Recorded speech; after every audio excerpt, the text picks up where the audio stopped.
At yan po ang aming segment na ang Pangulo Ko. Bahagi po ito ng advokasya ng UNTV sa pamamagitan ng programang ito na may layuning makatulong sa publiko na makapamili ng mga susunod na leader ng ating bansa. Magandang gabi po mga poll watchers ng bayan. Ako po si Atty. George Erwin Garcia. At ako naman si Jose Castigador Jr. or Jocas for short. At ito ang Political Watch. Nagbitiw na si Vice Presidente Jenjo Marbinay sa gabinete. Ang opisyal na pamahalaan na pinakakatiwalaan ng taong bayan. Ano ba ang implikasyon ng pangyayaring ito sa political landscape ng bansa mula ngayon hanggang sa pagdating ng eleksyon sa susunod na taon? At upang bahagian tayo ng kani-kanilang mga magiging interpretasyon sa ating talakayang ngayong gabi ay makakasama na natin dito sa ating programa, Prof. George. Of course, ladies first. Dating three-term congresswoman representing the 1st District of Zambales, a member of the United Nationalist Alliance, or UNA, walang iba kundi si Congresswoman Mitos Magsaysay. Good evening, ma'am. Good evening, Kong Erice. And welcome back to Political Hi, Watch. thank you so much. Kasama po niya ay isang kilalang congressman na dating city councilor and vice mayor of the city of Caloocan. Now the representative of the 2nd District of the said city, walang iba kundi si Congressman Edgardo Egay Erice. Good evening, sir. And welcome back once again sa ating programa. Ako na muna, Tito Joe, ang magtatanong kay ma'am. Ma'am, hindi ba late? Hindi ba late yung pagre-resign ni Vice President Binay sa gabinete? Meaning, ang dami po kasi nagsasabi, bakit ngayon lang? Bakit parang sa kante, bakit ngayon ka lang? Samantalang he could have done that before. Yung may mga matalaking issues na naghahanap ng boses ng oposisyon o naghahanap ng isang katulad niya. Well, siguro, I cannot speak for the Vice President, but I can only speculate. Apo. Siguro when he started off, nanalo siya as Vice President, hindi naman sila magkapartido, di ba, ni Pinoy.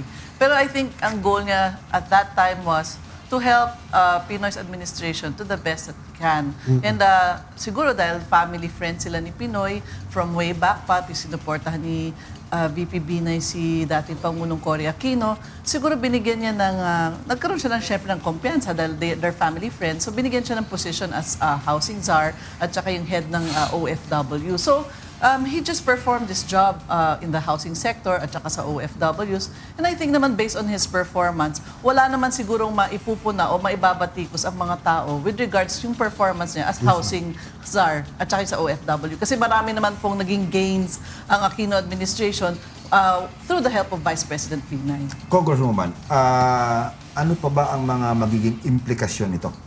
Aside from, of course, the fact that the battle lines have been drawn, will we be seeing Vice President Binay going out hammer and tongs against the administration from here on?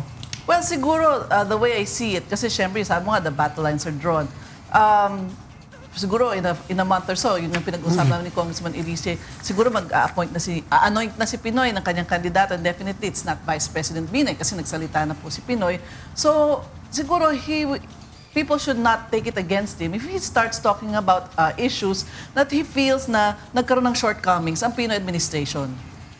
Sir, sabi niyo, si Vice President Binay itrapo dahil sabi niyo, tinake advantage niya yung mga sitwasyon tapos ngayong hindi niya napapakinabangan ay nag-resign siya.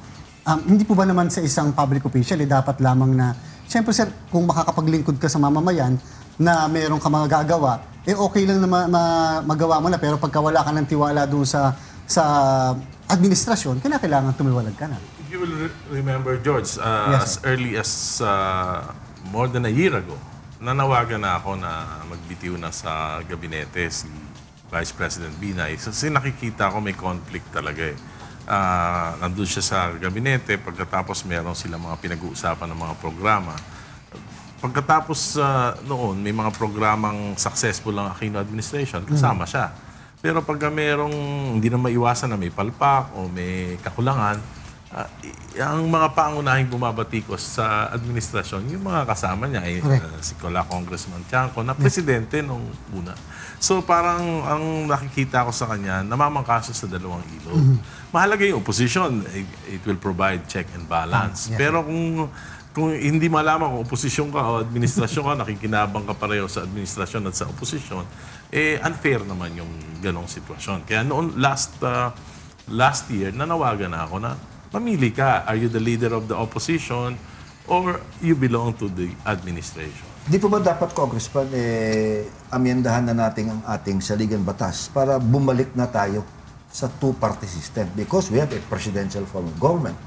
At ang nakikita natin, of late, mula ng EDSA revolution, whoever becomes president, practically walang opposition dahil everybody strikes a bargain with the administration at the expense of a true opposition.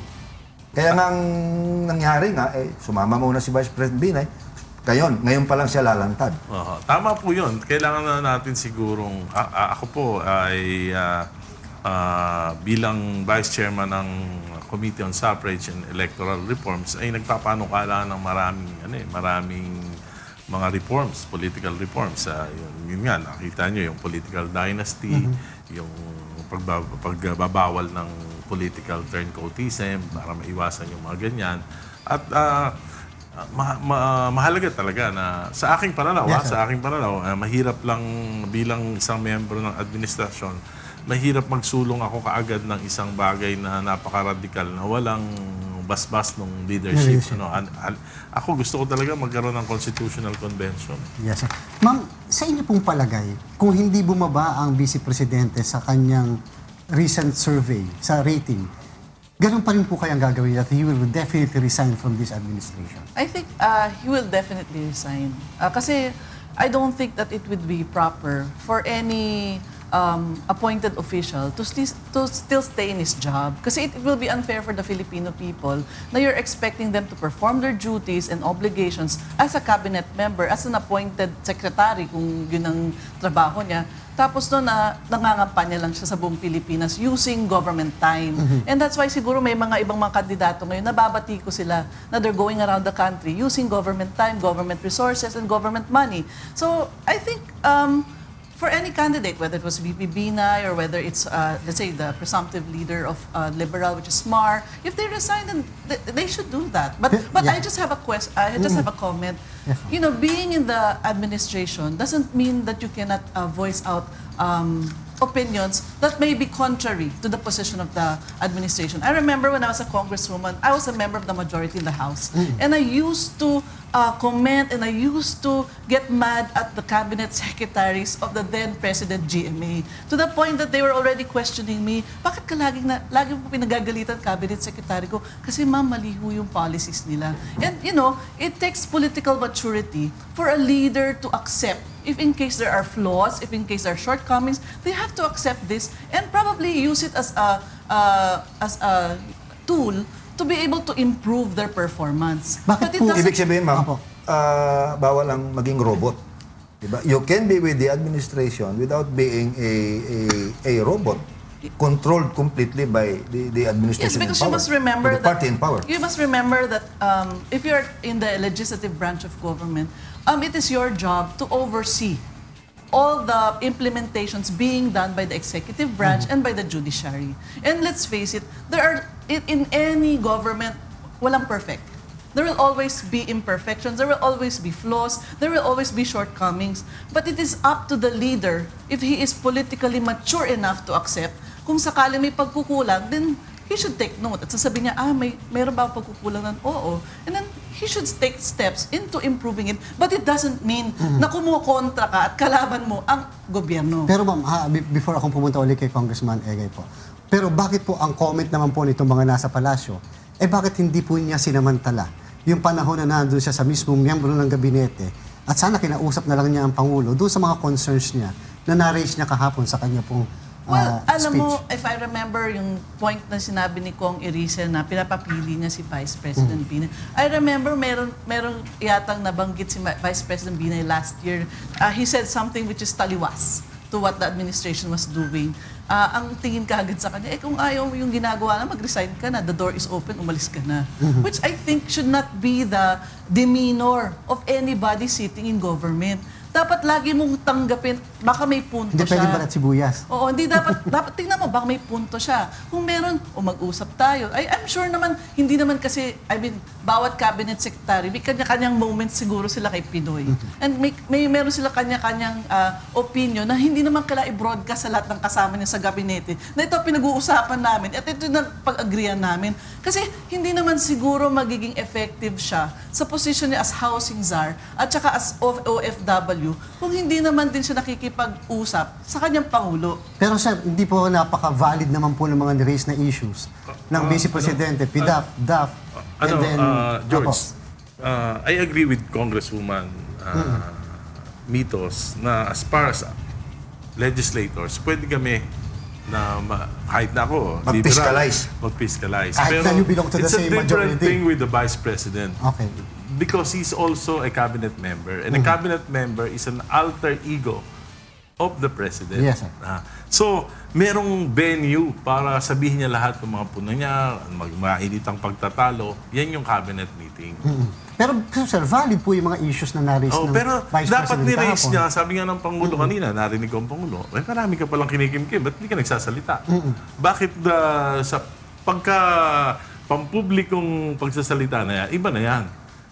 Dahil cabinet member kita di ba? Cabinet member kita, so meron tayong pag-uusap kung ano yung mga issues na nire-raise mo, dapat pag-usapan yan. Pero makikita mo naman, si Vice President Binay, Mama Sapano issue, tahimik siya hindi naman siya kumibo Bakit ngayon lang?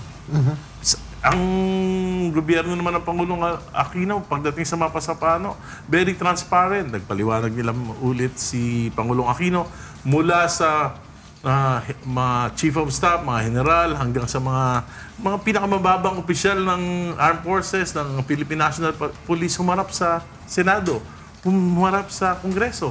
Very transparent ang Aquino. Pero noong mga panahon na yun, hindi siya kumibo. Pero sir, hindi kaya naman, maliban po doon sa idadagdag niyo pa, ang dating naman po, walang choice din ng Vice President sapagkat nando siya sa miyembro ng gabinete pero patuloy po siyang binabakbakan bakit nga ngayon lang? Kung kailan pagkatapos 2 weeks after na i-reject siya ng Pangulo, bakit doon niya biglang naalala yung mga tingin niya yung pagkukulang ng administrasyong Aquino? Hiniling niya sa Pangulo na siya ay i-nominate as The his presidential candidate. Oo, hiniling niya. Nung ni-reject siya, saka siya nagsalita na maraming pagkukulang. So, I don't think it's about principles. I think it's about himself. Congressman, Nireject siya hindi kaya nga hindi siya nagsasalita noon against the President dahil member siya ng kabinete. But now that he is no longer a member of the cabinet, and palagay ko naman siguro din pwede nag-resign siya tapos tahimik na lang siya. Wala siya sasabihin. Too late. Tingin Pero ko. ang akin po Kasi sa issue dapat ng... hindi niya hiningi yung unang-una, alam mo, I think the Vice President painted himself into a corner. Bakit ka mo? Nung 2 weeks ago, sinabi niya sa media na hinihingi niya yung endorsement. Hindi ba siya ng Pangulo. nagbibiro noon? At sinabi niya kahit na patalikod, kahit na sikreto. Tandaan mo yun. So ano ba ang suggestion nun? Ang suggestion nun, tulungan mo ako at the expense of your party mates. Parang pagtaksilan mo yung mga kapartido mo. Yun ang ibig sabihin nun. So walang choice ang presidente kundi i-reject yun. Pero maliban doon sa comment niyo, maidagdag niyo na rin po itong tanong na Walang ito. choice sa presidente. Babalikan natin yung sinasabi ni Congressman Erice na 2 weeks ago kasi, sabi ni Pinoy noong 2010 kasi iba yung kanyang sinuportahan. Noong 2013, iba naman yung sinamahan niya. Pagkatapos, iba naman yung aming pinapanindigan ngayon. So, paano ko naman siya makakasama sa 2016? Sama niyo na rin po yung kasagot niyo dyan doon sa comment niyo kay Congressman. Iyan po ay sasagutin ni Congresswoman Mitos Magsaysay after we pause for a short break. Magbabalik po ang Political Watch. Diyan lamang po kayo.